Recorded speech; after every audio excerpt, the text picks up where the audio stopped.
আগামী দিনেও যারা এই অনিয়মের সাথে সম্পৃক্ত থাকবে, অনিয়ম করবে, মানুষের অধিকারকে হরণ করার চেষ্টা করবে, তারাই জনগণ থেকে বিচ্ছিন্ন হবে। নির্বাচন করতে দিব না, এটাই কিন্তু জনগণের বিপক্ষে কথা। ষড়যন্ত্র করে কখনোই গণতন্ত্রকে বাধাগ্রস্ত করা যায় সাময়িকভাবে, কিন্তু দীর্ঘমেয়াদে গণতন্ত্রেরই বিজয় হয়। বাংলাদেশের মানুষ কখনোই কারচুপি, নির্বাচন কারচুপি হোক, কোনো পর্যায়ে মানুষ এটি মেনে নিতে পারে না, গ্রহণ করতে পারে না। বাংলাদেশের মানুষ 14 সালে ভোট দিতে পারে না, 18 সালে পারে না, 24 সালে পারে না। এই যে মানুষের অধিকার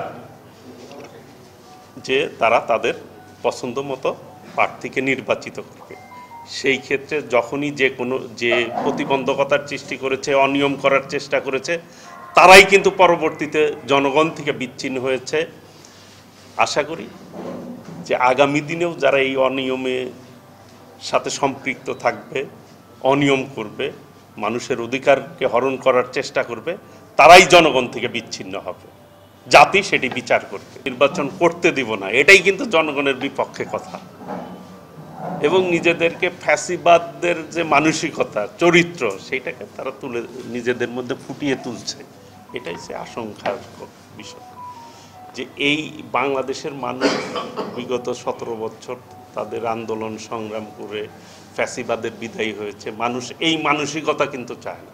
সবাই চায় একটি সুষ্ঠু নির্বাচন হোক, নিরপেক্ষ নির্বাচন হোক, মানুষ তার পছন্দ মতো প্রার্থীকে বেছে নিবে।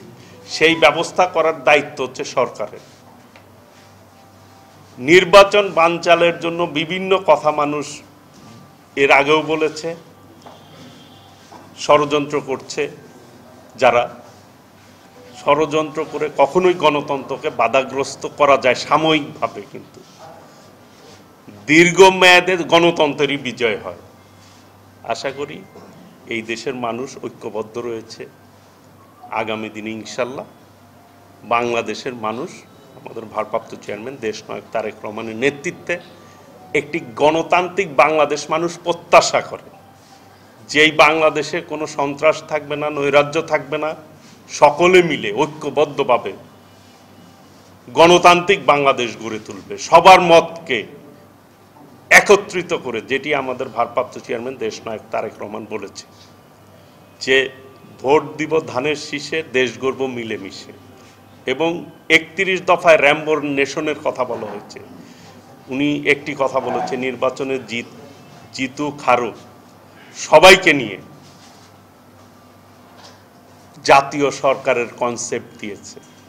কাজেই যারা ফ্যাসিবাদের মানসিকতা পোষণ করে তাদেরকেই বাদ দিয়ে, কিন্তু ফ্যাসিবাদের যারা কায়েম করেছে, খুন করেছে, গুম করেছে, তাদেরকে বাদ দিয়ে যারা ফ্যাসিবাদ বিরুদ্ধে আন্দোলন করছে, সকলকে ঐক্যবদ্ধভাবে পথ চলার আহ্বান জানিয়েছে। আশা করি দেশনায়ক তারেক রহমানের আহ্বানে সকলেই ঐক্যবদ্ধভাবে কাজ করবে। যারা জনগণের বিপক্ষে গেছে তারাই কিন্তু জনগণ থেকে বিচ্ছিন্ন হয়েছে এবং তার মাসল তাদেরকে দিতে হয়েছে। বাংলাদেশের ইতিহাসে অন্যায় করে, জনগণের উপরে নির্যাতন করে, নিপীড়ন করে, হত্যা করে, জনগণের সেন্টিমেন্টকে বাধাগ্রস্ত করে কেউ কোনোদিন সফল হয় নাই, ভবিষ্যতেও হবে না, এখনো হবে না।